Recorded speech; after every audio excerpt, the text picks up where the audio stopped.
ಇವರು ಆಗಮಿಸಿರುತ್ತಾರೆ. ಇವರು ವೇದಿಕೆಯನ್ನು ಅಲಂಕರಿಸಬೇಕಾಗಿ ಕೇಳಿಕೊಳ್ಳುತ್ತಿದ್ದೇನೆ.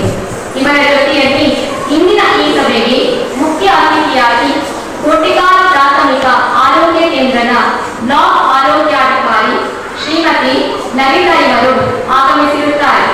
ಇವರು ಕೂಡ ವೇದಿಕೆಯನ್ನು ಅಲಂಕರಿಸಬೇಕಾಗಿ ಕೇಳಿಕೊಳ್ಳುತ್ತಿದ್ದೇವೆ. ಇವರ ಜೊತೆಗೆ ಮುಖ್ಯ ಅತಿಥಿಗಳಾಗಿ ಆಗಮಿಸಿದಂತಹ ಭಗವತಿ ಎಜುಕೇಶನ್ ಟ್ರಸ್ಟ್ನ ಅಧ್ಯಕ್ಷರಾದ ಶ್ರೀಯುತ ವೆಂಕಟುಲ್ಲಾ, ಭಗವತಿ ಎಜುಕೇಶನ್ ಟ್ರಸ್ಟ್ನ ಉಪಾಧ್ಯಕ್ಷರಾದಂತಹ ಶ್ರೀಯುತ ರಾಘವ್ ಎನ್ ಮುಖ್ಜಿಲ್, ಭಗವತಿ ಎಜುಕೇಶನ್ ಟ್ರಸ್ಟ್ನ ಕಾರ್ಯದರ್ಶಿಯವರಾದ ಶ್ರೀಯುತ ಚಂದ್ರವಾಸ್ ಉಳ್ಳಾರ್, ಭಗವತಿ ಎಜುಕೇಶನ್ ಟ್ರಸ್ಟ್ನ ಕೋಶಾಧಿಕಾರಿಯವರಾದ ಶ್ರೀಯುತ ಮಾಧವ ತಲಪಾಡಿ, 2021-22ನೇ ಸಾಲಿನ ರಕ್ಷಕ ಶಿಕ್ಷಕ ಸಂಘದ ಉಪಾಧ್ಯಕ್ಷರಾದಂತಹ ಶ್ರೀಮತಿ ಸಹನಾ ಜಯಪ್ರಕಾಶ್, ಭಗವತಿ ಶಾಲಾ ಪ್ರೌಢಶಾಲಾ ಮುಖ್ಯ ಶಿಕ್ಷಕಿಯಾಗಿರುವ ಶ್ರೀಮತಿ ಸುರೇಖಾ ಜೈ, ಇವರೆಲ್ಲರನ್ನು ಭಗವತಿ ಹಿರಿಯ ಪ್ರಾಥಮಿಕ ವಿಭಾಗದ ಮುಖ್ಯ ಶಿಕ್ಷಕಿಯಾಗಿರುವ ಶ್ರೀಮತಿ ಪ್ರಮೀಳರವರು ವೇದಿಕೆಗೆ ಕರೆತರಬೇಕಾಗಿ ಹೇಳಿಕೊಳ್ಳುತ್ತಿದ್ದೇವೆ. ಶರಣಂ ಶರಣಂ ಶರಣಂ ಶರಣಂ ಪಸರಿಗಾ ಪದಪಗರಿ ಮಾ ಪಗರಿ ಸಾ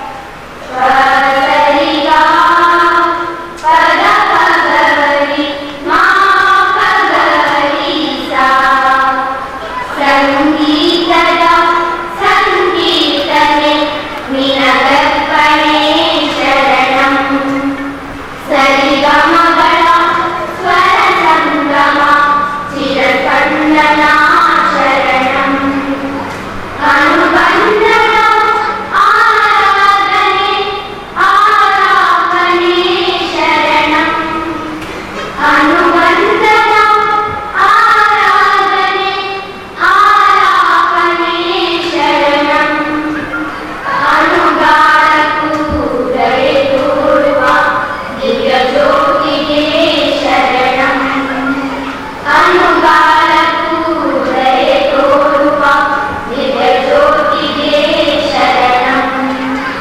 ಸಂಗೀತದ ಸಂಕೀರ್ತನೆ ನಿನಗರ್ಪಣೆ ಶರಣಂ ಸರಿಗಮಗಳ ಸ್ವರ ಸಂಗಮ ಚಿರಕಂಠನ ಶರಣಂ ಕಾಣದ ಕಡಲಿನಲ್ಲಿ ನಾವಿಕ ನೀನೆ ನಾನೇ ಚಿಂತಿಸೋ ಮನಸ್ಸಿನಲ್ಲಿ ಪ್ರೀತಿಯ ಚಿಲುಮೆ ನೀನೆ ನಿನ್ನದೇ ನಿತ್ಯ ಧ್ಯಾನ ಕಲ್ಲಲಿ ಸವಿಗಾನ ನಿನ್ನದೇ ನಿತ್ಯ ಧ್ಯಾನ ಸಲ್ಲಲಿ ಸವಿಗಾನ ಸಂಗೀತದ ಸಂಕೀರ್ತನೆ ನಿನಗರ್ಪಣೆ ಶರಣಂ ಸರಿಗಮಗಳ ಸ್ವರ ಸಂಗಮ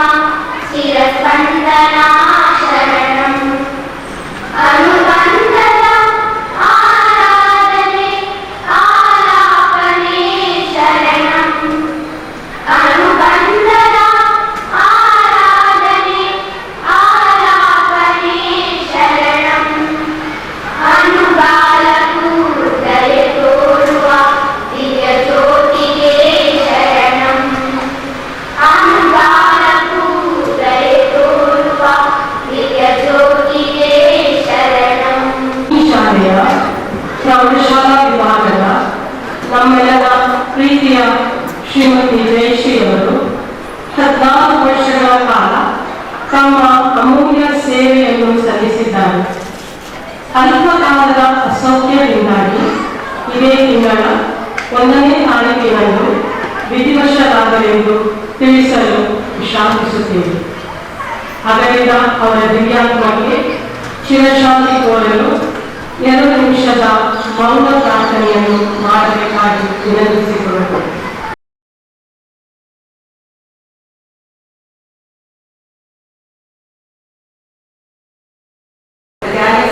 Of intellectuals invited invited guests, parents, teachers, and my dear students, a pleasant morning to you all. Education is a shared commitment between dedicated teachers, motivated students, and enthusiastic parents with high expectations. Every home is a university, and the parents are the teachers. These are the quotes express the relation between teachers and the parents. And students, it's my honor to welcome you all to the PTA General Body meeting of the year 2022-23.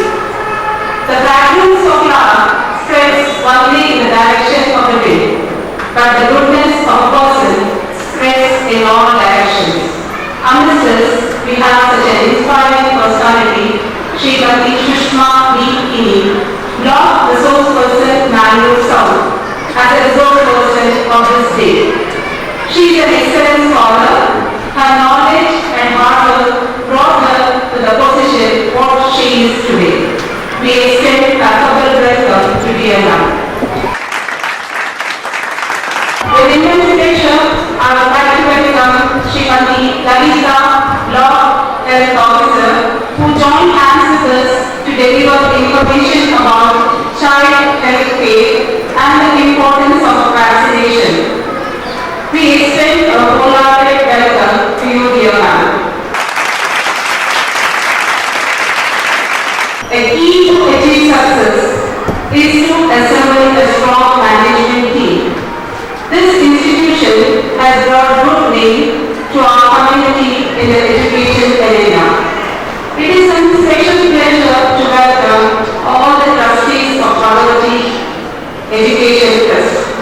Sri Dinakar Villar, President of Bhagavati Education Trust, a man with a goal. Education is a powerful weapon which you can use to change the world. He is the best supporter, advisor, and guiding us in all the education arena. We accord a cordial welcome to you, sir. Sri Raghav Vice President of Bhagavati Education Trust. He is the foundation, pillar, and supporter of this institution. His selfless service to this institution is noteworthy. I welcome you with my humble words. Welcome, sir. I am honored to welcome Sri Chandrahas Villar, Secretary of Bhagavati Education Trust, a most powerful social personality and an eminent leader. Your steady hands and the deep faith, courage of conviction gave us a lot of strength to come up. We extend a glorious welcome to you, sir. Sri Sadashiv Villar, correspondent of Bhagavati Educational Institutions, the most powerful social personality and an eminent leader in the social arena. Your sense of commitment which creates a platform for us to grow. It is my turn to extend a gracious and inclusive welcome to you, dear sir.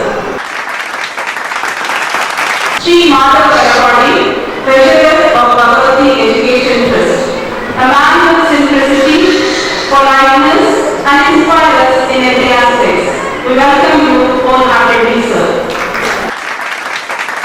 Next to the list of welcome, the backbone of the school, ever smiling, our most beloved and respected high school lecturers, Srimati Surekhaji. I wish a happy welcome to you, dear ma'am.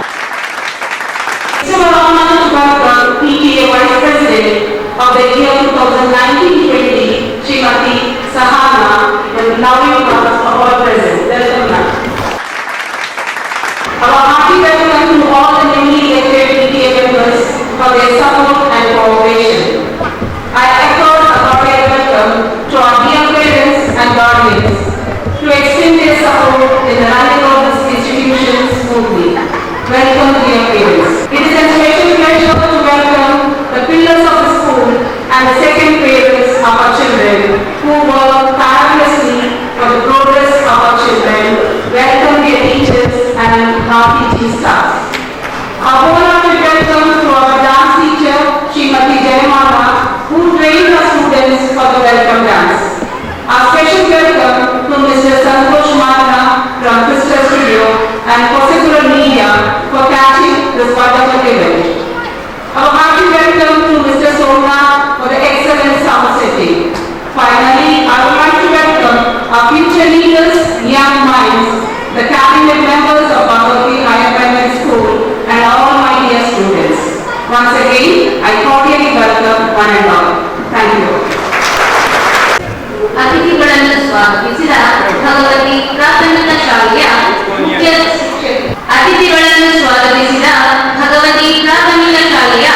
ಮುಖ್ಯ ಶಿಕ್ಷಕಿ ಶ್ರೀಮತಿ ಪ್ರಮೀಳಾ ಇವರಿಗೂ ಈ ಸಭೆಗೆ ಕಲ್ಮೆಯ ಸ್ವಾಗತ. ಶಾಲೆ ಎಂಬ ದೇಗುಲವು ಸುವ್ಯವಸ್ಥಿತವಾಗಿ ಕಾರ್ಯನಿರ್ವಹಿಸಲು ಹಲವಾರು ಅಂಶಗಳು ಮಹತ್ತರ ಪಾತ್ರವನ್ನು ವಹಿಸುತ್ತದೆ. ಶಾಲಾ ಆಗುಹೋಗುಗಳ ವಿಚಾರದ ಸವಿಸ್ತಾರ ವರದಿಯನ್ನು ಮಂಡಿಸಲಿರುವವರು ನನ್ನ ಸಹ ಶಿಕ್ಷಕಿಯವರಾದ ಶ್ರೀಮತಿ ಸುಜಿತಾ ಶೆಟ್ಟಿ ಇವರು. ಪ್ರಾಥಮಿಕ ಶಾಲಾ ವಿಭಾಗದ ರಕ್ಷಣಾ ಶಿಕ್ಷಕರ ಸಂಘದ ಮಹಾಸಭೆಗೆ ಸಂಪನ್ಮೂಲ ವ್ಯಕ್ತಿಯಾಗಿ ಆಗಮಿಸಿರುವ Shrimati Sushma Hulkeni, block resource person, Mangaluru ದಕ್ಷಿಣ ವಲಯ ಇವರಿಗೂ, Shrimati Lalita, block health officer Kotikar ಇವರಿಗೂ, ಹಾಗೆಯೇ ವೇದಿಕೆಯಲ್ಲಿ ಆಸೀನರಾಗಿರುವ ಭಗವತಿ ಎಜುಕೇಶನ್ ಟ್ರಸ್ಟ್ನ ಸರ್ವ ಪದಾಧಿಕಾರಿಗಳಿಗೂ, ರಕ್ಷಕ ಶಿಕ್ಷಕರ ಸಂಘದ ಸರ್ವ ಪದಾಧಿಕಾರಿಗಳಿಗೂ ಹಾಗೂ ಆಗಮಿಸಿರುವ ಸರ್ವ ಪೋಷಕರುಗಳಿಗೂ ನನ್ನ ನನ್ಮೆಯ ನಮನಗಳನ್ನು ತಿಳಿಸುತ್ತಾ 2022-23ನೇ ಸಾಲಿನ ರಕ್ಷಕ ಶಿಕ್ಷಕ ಸಂಘದ ವಾರ್ಷಿಕ ವರದಿಯನ್ನು ನಿಮ್ಮ ಮುಂದಿರಲು ಸೂಚಿಸುತ್ತೇನೆ. ಪೋಷಕ ಬಂಧುಗಳೇ, ನಮ್ಮ ವಿದ್ಯಾಸಂಸ್ಥೆಯು 2000ನೇ ಇಸವಿಯಲ್ಲಿ ಕೇವಲ 50 ಮಕ್ಕಳಿಂದ LKG ತರಗತಿಯಿಂದ ಪ್ರಾರಂಭಗೊಂಡು ಪ್ರಸ್ತುತ 23ನೇ ವರ್ಷಕ್ಕೆ ಪಾದಾರ್ಪಣೆಗೈದಿರುವ ಈ ವಿದ್ಯಾಸಂಸ್ಥೆಯಲ್ಲಿ ಪ್ರಸ್ತುತ ಪೂರ್ವ ಪ್ರಾಥಮಿಕ ವಿಭಾಗದಲ್ಲಿ 160 ವಿದ್ಯಾರ್ಥಿಗಳು, ಹಿರಿಯ ಪ್ರಾಥಮಿಕ ವಿಭಾಗದಲ್ಲಿ 265 ವಿದ್ಯಾರ್ಥಿಗಳು ಹಾಗೂ ಹಿರಿಯ ಪ್ರಾಥಮಿಕ ವಿಭಾಗದಲ್ಲಿ 248 ವಿದ್ಯಾರ್ಥಿಗಳು ವಿದ್ಯಾರ್ಥಿನಿಯರಿದ್ದಾರೆ. ಪ್ರೌಢಶಾಲೆಯನ್ನು ಒಳಗೊಂಡು ಒಟ್ಟಾಗಿ 986 ವಿದ್ಯಾರ್ಥಿಗಳನ್ನು ಒಳಗೊಂಡ ನಮ್ಮ ಈ ಶಾಲೆಯು ಪರಿಸರದಲ್ಲೆಲ್ಲ ಉತ್ತಮ ವಿದ್ಯಾಸಂಸ್ಥೆ ಎಂಬ ಹೆಗ್ಗಳಿಕೆಗೆ ಕಾರಣವಾಗಿದೆ. ಪೋಷಕ ಬಂಧುಗಳೇ, 2 ವರ್ಷಗಳ ಹಿಂದೆ ಬಂದಂತಹ ಕೊರೋನಾ ಮಹಾಮಾರಿಯಿಂದ ಇಡೀ ವಿಶ್ವವೇ ತತ್ತರಿಸಿ ಹೋಗಿತ್ತು. ಇದಕ್ಕೆ ಮಕ್ಕಳ ವಿದ್ಯಾಭ್ಯಾಸ ಕ್ಷೇತ್ರವೂ ಹೊರತಾಗಿರಲಿಲ್ಲ. ಶಾಲೆಗಳನ್ನು ಮುಚ್ಚಿ ವಿದ್ಯಾರ್ಥಿಗಳು ಶಿಕ್ಷಣಕ್ಕಾಗಿ ಮೊಬೈಲ್ ಫೋನನ್ನು ಅವಲಂಬಿಸುವ ಪರಿಸ್ಥಿತಿ ನಿರ್ಮಾಣವಾಗಿತ್ತು. ಶಿಕ್ಷಕರು ಮಕ್ಕಳಿಗೆ ಆನ್ಲೈನ್ನಲ್ಲಿ ಬೋಧಿಸುವಂತಾಗಿತ್ತು. ಈ ಸಂದರ್ಭವನ್ನು ಹಲವಾರು ಮಕ್ಕಳು ದುರುಪಯೋಗಪಡಿಸಿಕೊಂಡದ್ದು ಇದೆ. ಆದರೆ ಈಗ ಪರಿಸ್ಥಿತಿ ಬದಲಾಗಿದ್ದು ಶಾಲೆಗಳು ಮತ್ತೆ ಪ್ರಾರಂಭವಾಗಿ ವಿದ್ಯಾರ್ಥಿಗಳು ದೈನಂದಿನ ತರಗತಿಗೆ ಹಾಜರಾಗುತ್ತಿದ್ದಾರೆ. ಪೋಷಕರ ಹಾಗೂ ಶಿಕ್ಷಕರ ಪ್ರಯತ್ನದಿಂದಾಗಿ ಮಕ್ಕಳು ಪಾಠಗಳಿಗೆ ಆಸಕ್ತಿ ವಹಿಸಲು ಪ್ರಾರಂಭಿಸಿದ್ದಾರೆ. ಹಾಗೆಯೇ ಈ 2 ವರ್ಷದ ಸುದೀರ್ಘ ಅವಧಿಯಲ್ಲಿ ಶಾಲಾ ಮಟ್ಟದಲ್ಲಿ ಯಾವುದೇ ರೀತಿಯ ಸ್ಪರ್ಧೆ ಪಂದ್ಯಾಟಗಳು ನಡೆದಿರಲಿಲ್ಲ. ಪ್ರತಿಭಾ ಕಾರಂಜಿ ಸ್ಪರ್ಧೆಗಳು, ಸ್ವಾತಂತ್ರ್ಯ ದಿನಾಚರಣೆ, ಮಕ್ಕಳ ದಿನಾಚರಣೆಗೆ ಸಂಬಂಧಿಸಿದ ಇನ್ನಿತರ ಆಟೋಟ ಸ್ಪರ್ಧೆಗಳು ಮುಂಬರುವ ದಿನಗಳಲ್ಲಿ ನಡೆಯಲಿದೆ. ಇದೀಗ ಶಾಲೆಯಲ್ಲಿ ಶ್ರೀಮತಿ ಜಯಮಾಲ ಇವರಿಂದ ನೃತ್ಯ ತರಗತಿ ನಡೆಯುತ್ತಿದೆ. ಅಂತೆಯೇ ಶ್ರೀ ಅಶೋಕ್ ಇವರಿಂದ ಕರಾಟೆ ತರಬೇತಿಯೂ ನಡೆಯುತ್ತಿದೆ. ತಾರೀಕು 27-22ರಂದು ಕಿನ್ನಿ ಕಮಲದಲ್ಲಿ ನಡೆದ ಕರಾಟೆ ಸ್ಪರ್ಧೆಯಲ್ಲಿ ನಮ್ಮ ಪ್ರಾಥಮಿಕ ಶಾಲಾ ವಿದ್ಯಾರ್ಥಿ 6ನೇ ತರಗತಿಯ ಮಾಸ್ಟರ್ ದಕ್ಷ್ ರಾಜೇಶ್ ಕುಮಾರ್ ಇವನು ಪ್ರಥಮ ಸ್ಥಾನ ಪಡೆದು ಜಿಲ್ಲಾ ಮಟ್ಟಕ್ಕೆ ಆಯ್ಕೆಯಾಗಿದ್ದಾನೆ. ಪ್ರಸ್ತುತ ನಮ್ಮ ಈ ಶಾಲೆಯಲ್ಲಿ ಪೂರ್ವ ಪ್ರಾಥಮಿಕ ವಿಭಾಗದಲ್ಲಿ 50 ಶಿಕ್ಷಕರು, ಪ್ರಾಥಮಿಕ ಶಾಲಾ ವಿಭಾಗದಲ್ಲಿ ಮುಖ್ಯ ಶಿಕ್ಷಕರನ್ನು ಒಳಗೊಂಡು 14 ಶಿಕ್ಷಕರಿಂದ ಹಾಗೂ 3 ಬೋಧಕೇತರ ಸಿಬ್ಬಂದಿಗಳಿದ್ದಾರೆ. ಈ ವರ್ಷ ತಾರೀಕು 14-7-22ರಂದು ವನಮಹೋತ್ಸವ ಕಾರ್ಯಕ್ರಮ ಹಾಗೂ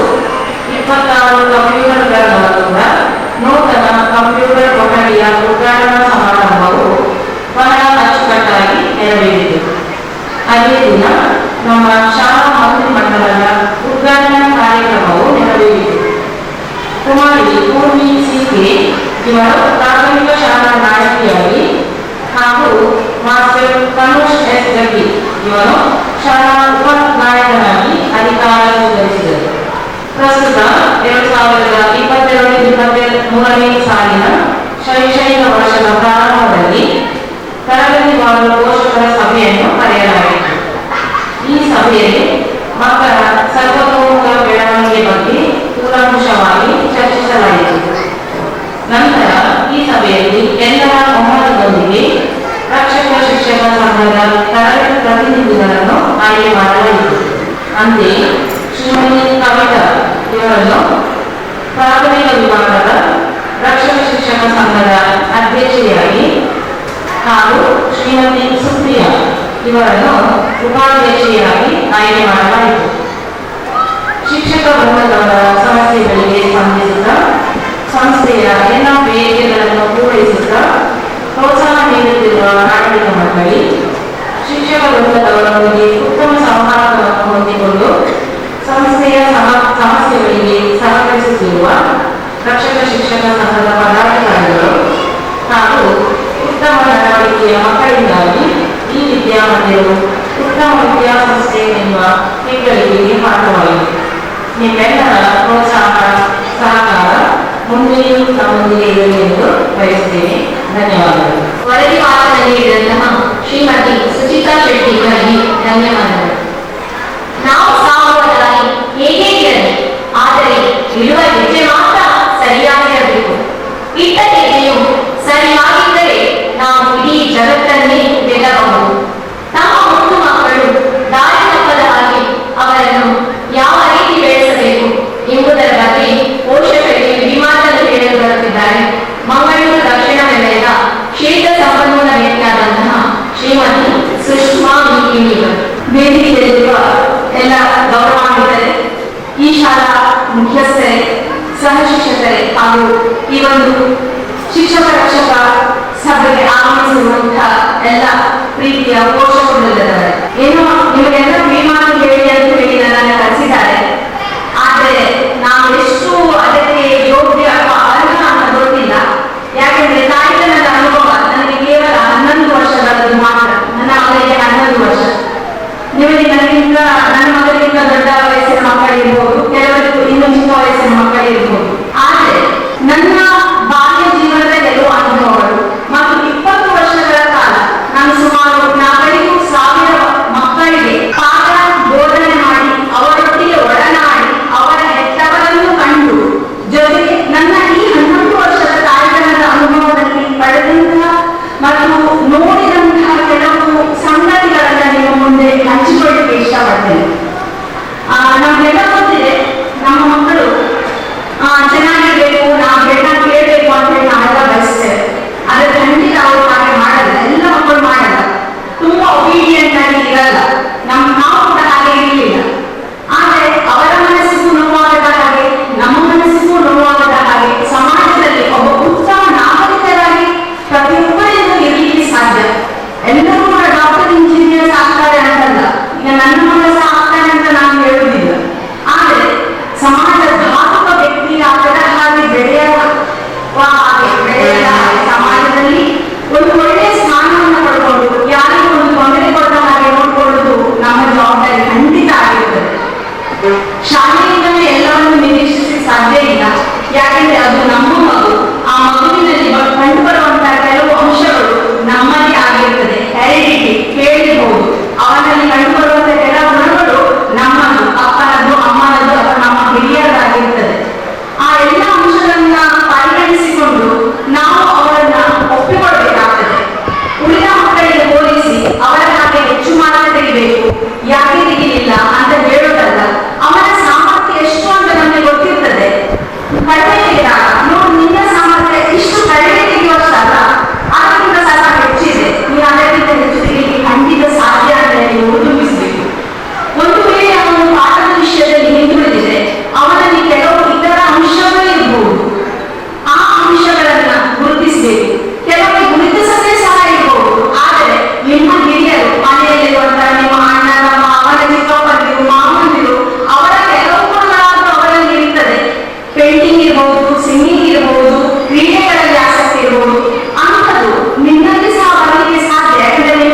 ನನಗೆ ಚಿಕ್ಕವರಿರುವಾಗ ಬಂದು ಎಲ್ಲ ನನ್ನ ಅಮ್ಮನ ಹತ್ರ ಹೇಳುವ ಅಭ್ಯಾಸ ಇತ್ತು. ಅಮ್ಮ ಮನೆಯಲ್ಲಿ ಗೃಹಿಣಿ, ಅವ್ರು ಕೇಳ್ತಾನು ಇದ್ರು.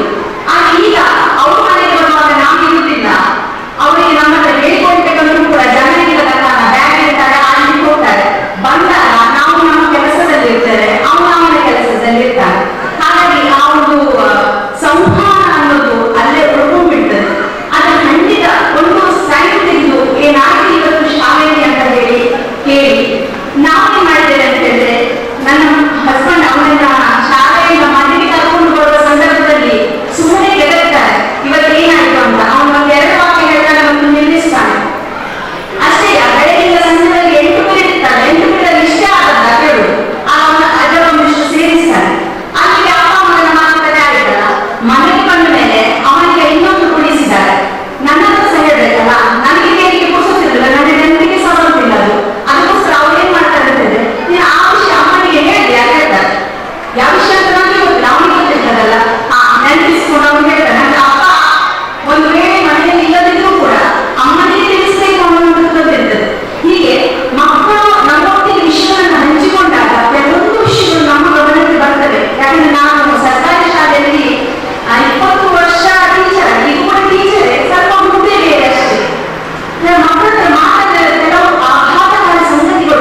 ತೊಳೆಯುವಂಥದ್ದು. ಇವತ್ತು ವಿಶ್ವ ಕೈ ತೊಳೆಯುವ ದಿನ ಅಂತ ಇದೆ.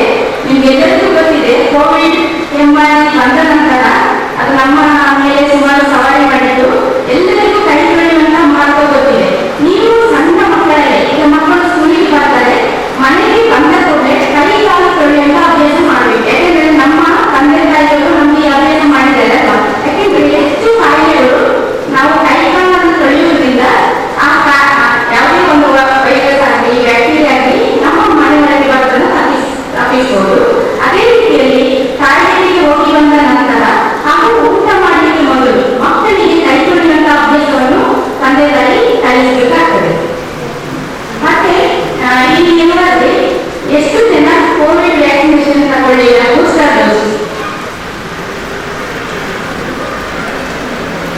ಹಾಗೆ ಈಗ ನೀವು ನೆನೆಸಿಸಬಹುದು, ಹೆಚ್ಚಾಗಿ ಏನ್ ಹೇಳ್ತಾರೆ ಅಂತ ಹೇಳಿದ್ರೆ ಫಸ್ಟ್ ಡೋಸ್ ತಗೊಂಡಿದ್ದಾರೆ, ಸೆಕೆಂಡ್ ಡೋಸ್ ತಗೊಂಡಿದ್ದಾರೆ, ಆದ್ರೆ ಮೂರನೇ ಡೋಸ್ ತಗೊಳ್ಳಿಕ್ಕೆ ಸ್ವಲ್ಪ ಹಿಂದೆ ಹಾಕ್ತಾ ಇದ್ದಾರೆ. ಈಗ ನೀವು ನೋಡಿರ್ಬೋದು, ನಾವು ಡಯಾಬಿಟಿಸ್ ಇಂಜೆಕ್ಷನ್ ಪ್ರತಿ ಸಲ ನಾಯಿಕಟ್ಟಿದ್ದಾಗ ಡಯಾಬಿಟಿಸ್ ಇಂಜೆಕ್ಷನ್ ತಗೊಳ್ಬೇಕಾಗ್ತದೆ. ಅಂದ್ರೆ ಡಯಾಬಿಟಿಸ್ ಬರುವಂತದ್ದು ವೈರಸ್ ಇಂದ. ವೈರಸ್ಗಳಿಗೆ ಲಸಿಕೆಗಳು ನಮ್ಮ ಮಾಡಾಗಿರ್ತದೆ. ಈಗ ನಾವು ಒಂದನೇ ಅಲೆಯಲ್ಲಿ ಕೊನೆಯ ಹಂತಕ್ಕೆ ನಮ್ಮ ಆರೋಗ್ಯ ಇಲಾಖೆಯವರಿಗೆ ಮತ್ತೆ ಫ್ರಂಟ್ಲೈನ್ ವರ್ಕರ್ ಅವರಿಗೆ, ಟೀಚರ್ಸ್ಗೆ, ಪೊಲೀಸರಿಗೆ ವ್ಯಾಕ್ಸಿನೇಷನ್ ಮಾಡಿದ್ರು. ಆಗ ಫಸ್ಟ್ ಅಲೆಯಲ್ಲಿ ನಮ್ಮ ವೈದ್ಯಕೀಯ ಸಿಬ್ಬಂದಿ ತುಂಬಾ ಜನ ಪ್ರಾಣವನ್ನು ಕಳ್ಕೊಂಡ್ರು. ಫಸ್ಟ್ ಅಲೆಯ ಕೊನೆಯಲ್ಲಿ ನಮಗೆ ಲಸಿಕೆಯನ್ನು ಕೊಟ್ಟಿದ್ರಿಂದ ಎರಡನೇ ಅಲೆ ಸ್ಟಾರ್ಟ್ ಆಗಬೇಕಾದ್ರೆ ನಮ್ಮ ವೈದ್ಯಕೀಯ ಸಿಬ್ಬಂದಿಗೆ ಅಥವಾ ಫ್ರಂಟ್ಲೈನ್ ವರ್ಕರ್ಗೆ ಏನು ಸಮಸ್ಯೆ ಆಗಲಿಲ್ಲ, ಆದ್ರೆ ಸಾರ್ವಜನಿಕರಿಗೆ ತುಂಬಾ ಸಮಸ್ಯೆ ಇತ್ತು. ನಿಮಗೆ ಗೊತ್ತಿದೆ, ಉಸಿರಾಟಕ್ಕೆ ಸಮಸ್ಯೆಯಲ್ಲಿ ಅನೇಕ ಜನ ಆಕ್ಸಿಜನ್ ಸಿಗದೆ ಪ್ರಾಣವನ್ನು ಕಳ್ಕೊಂಡು ಇದನ್ನು ನೋಡಿರ್ಬೋದು. ಈಗ ಕೊರೋನಾ ವೈರಸ್ ನಮ್ಮ ದೇಹಕ್ಕೆ ಬಂದಾಗ ನಮ್ಮ ಲಂಗ್ಸ್ ಅಂತ ಹೇಳ್ತಾರಲ್ಲ, ಶ್ವಾಸಕೋಶ, ಇದರಲ್ಲಿ ಇದು ಶ್ವಾಸಕೋಶ ಹೇಗೆ ಇರ್ತದೆ ಅಂದ್ರೆ ಸ್ಮೂತ್ ಆಗಿ ಇರ್ತದೆ. ಈಗ ನಮ್ಮಲ್ಲಿ ಮಳೆಗೆ ಬಂದಾಗ ನೀವು ನೋಡಿರ್ಬೋದು, ಎಲ್ಲ ಹೆಂಗಸರಿಗೆ ಗೊತ್ತಿರ್ತದೆ, ಶ್ವಾಸಕೋಶ ಅಥವಾ ಲಂಗ್ಸ್ ಸ್ಮೂತ್ ಆಗಿ ಇರ್ತದೆ. ಯಾವಾಗ ಈ ವೈರಸ್ ನಮ್ಮ ದೇಹಗಳಿಗೆ ಬರುತ್ತೋ, ಕೆಲವರಿಗೆ, ಎಲ್ಲರಿಗೆ ಅಲ್ಲ, ಯಾರಿಗೆ ರೋಗ ನಿರೋಧಕ ಶಕ್ತಿ ಕಡಿಮೆ ಇದೆಯೋ ಅವರಿಗೆ ಏನ್ ಮಾಡುತ್ತೆ ಅಂದ್ರೆ ನಮ್ಮ ಲಂಗ್ಸ್ ಅನ್ನ ಸ್ಮೂತ್ ಆಗಿರುವಂತ ಕಾರಣ ಹಾಳು ಮಾಡುತ್ತೆ. ಅದು ಗಟ್ಟಿಯಾದ ಕೂಡಲೇ ಒಂದು ಉಸಿರಾಟಕ್ಕೆ ಆಗ್ತಾ ಇಲ್ವ, ಆಗ ನಮಗೆ ಉಸಿರಾಟದ ಸಮಸ್ಯೆ ಬರಲಿಕ್ಕೆ ಸ್ಟಾರ್ಟ್ ಆಗಿರುವುದು. ಅದಕ್ಕೋಸ್ಕರ ನಾವು ನಮಗೆ ಸೆಕೆಂಡ್ ಅಲೆ ಬಂದಾಗ ಹೆಚ್ಚು ಜನ ಅದು ಸಾವುಗಳನ್ನು ಸಂಭವಿಸಿದಾಗ ವ್ಯಾಕ್ಸಿನ್ ಅನ್ನು ತಗೊಳ್ಳಿಕ್ಕೆ ನೂಕು ರೂಪದಲ್ಲಿ ಬಂದರು. ನಿಮಗೆಲ್ಲ ನೆನಪು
ಮತ್ತು ನನ್ನ ನೆಚ್ಚಿನ